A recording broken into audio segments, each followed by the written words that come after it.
Assalamualaikum warahmatullahi wabarakatuh. Perkenalkan, nama saya Monofiluddin dan NIM 21030960047. Di sini saya akan memberikan konsep metode penilaian kualitatif dalam pendidikan Islam untuk memenuhi tugas UAS, yaitu penelitian dalam pendidikan Islam. Pada penelitian pendidikan Islam tidak berbeda dengan penelitian pada umumnya. Yang membedakan hanyalah terletak pada objek dan kajiannya.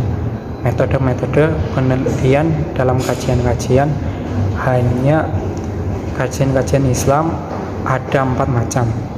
Yang pertama, metode bayani, yaitu suatu metode penelitian untuk menemukan ilmu dengan usaha maksimal dengan cara membaca, mempelajari, memahami tentang kajian-kajian yang dibahas, yaitu dari hadis dan Al-Quran. Yang kedua yaitu metode burhani, yakni suatu metode penelitian yang mengandalkan kemampuan berpikir logis dengan kaidah-kaidah tertentu secara runtut dan sistematis. Ketiga, metode tajribi, yakni suatu metode penelitian selain memerankan kemampuan berpikir logis juga dilanjutkan dengan tindakan eksperimen, observasi, dan bentuk-bentuk metode yang dikenal dengan metodologi ilmiah.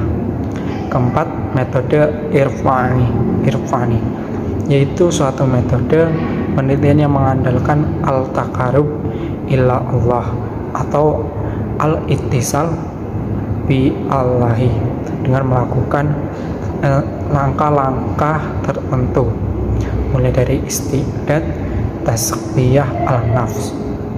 Tekniknya dengan melakukan riyadhah, yaitu latihan-latihan dalam arti melakukan amalan-amalan terus-menerus, baik secara individu maupun kelompok dengan mengikuti mursyid.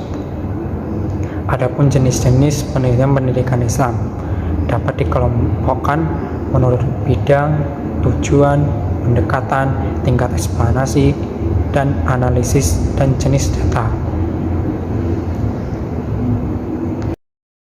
Berdasarkan bidangnya, pendidikan dapat dibedakan ke dalam 3 jenis, yaitu pendidikan akademik, profesional, institusional. Penelitian akademik adalah penelitian pada bidang akademik. Penelitian institusional adalah penelitian yang dilakukan pada institusi tertentu yang meneliti tentang aktivitas yang dilaksanakan institusi tertentu. Dan penelitian institusional seperti kajian-kajian tentang lembaga pendidikan Islam. Berdasarkan tujuannya dapat dibedakan menjadi 2 kelompok. Penelitian terapan adalah penelitian yang diarahkan untuk mendapatkan informasi yang dapat digunakan untuk memecahkan masalah. Misalnya, penelitian tentang metode pembelajaran yang tepat untuk meningkatkan hasil belajar agama Islam. Penelitian murni atau penelitian dasar adalah penelitian yang diarahkan sekedar memahami masalah penelitian secara mendalam tanpa ingin menerapkan hasilnya. Penelitian dasar bertujuan untuk mengembangkan teori dan tidak memperhatikan kegunaan yang langsung bersifat praktis. Jadi penelitian murni dasar berkenaan dengan penemuan dan pengembangan ilmu. Misalnya penelitian tentang konsep an-nafs dalam Al-Quran, dan berdasarkan metode penelitian memberikan salah satu metode penelitian pendidikan Islam, yaitu dengan cara penelitian survei. Penelitian yang dilakukan pada populasi besar maupun kecil, tetapi data yang dipelajari adalah dari sampel yang diambil dari populasi tersebut, sehingga ditemukan kejadian-kejadian relatif, distribusi dan hubungan antar variabel sosiologis maupun psikologis. Misalnya survei tentang profil Madrasah Ibtidaiyah Islam di Semarang. Dalam kriterianya pun tidak berbeda dari kriteria pada umumnya. Berikut penelitian pendidikan Islam yang baik. Yang pertama, masalah dan tujuan penelitian harus berkaitan dengan ruang lingkup penelitian pendidikan Islam. Yang kedua, masalah dan tujuan penelitian harus digambarkan secara jelas sehingga tidak menimbulkan keraguan kepada pembaca. Yang ketiga, penelitian yang dilakukan bersifat kritis dan analitis. Keempat, masalah penelitian yang dilakukan bersifat rasional. Yang kelima, koherensi, yaitu terdapat perkaitan antar bagian dalam penelitian. Yang keenam, konsistensi penggunaan istilah dalam penelitian. 7. Memuat konsep dari teori yang sebagian besar diambil dari penafsiran ulama terhadap ayat-ayat Al-Quran yang berkaitan dengan masalah yang akan diteliti oleh teori yang dikembangkan oleh ulama atau ahli pendidikan Islam yang kedelapan menggunakan istilah dengan tepat dan definisi yang uniform. 9. Mengembangkan hipotesis yang dapat diuji jika yang akan dilaksanakan adalah penelitian kuantitatif. 10.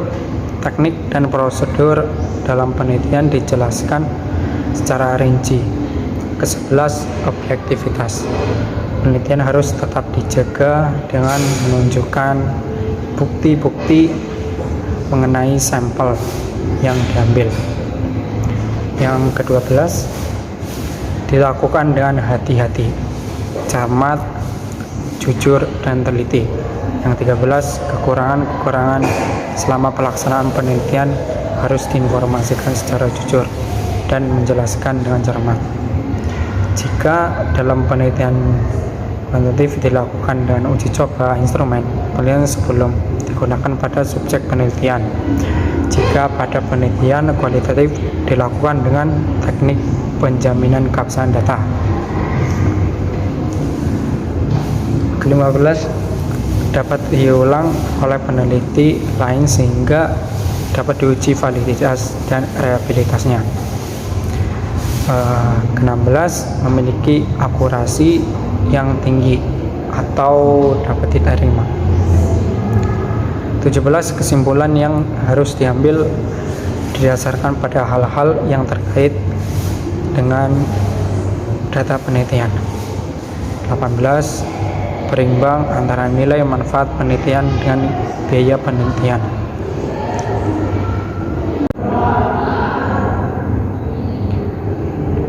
Jadi, dalam sebuah penelitian, banyak metode penelitian guna memudahkan kita dalam meneliti suatu hal.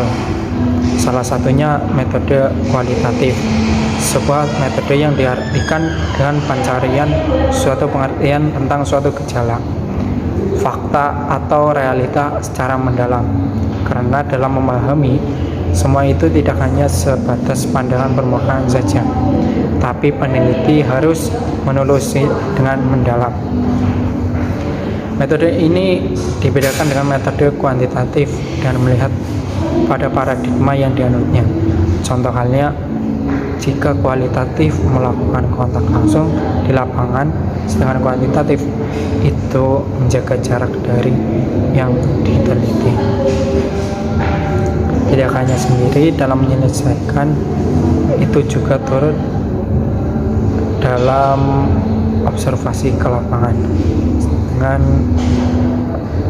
pembimbingnya. Terima kasih. Mohon maaf apabila ada kesalahan dan kekurangan dari saya. Tugas ini untuk memenuhi mata kuliah metodologi penilaian kualitatif. Mohon maaf bila ada salah. Wassalamualaikum warahmatullahi wabarakatuh.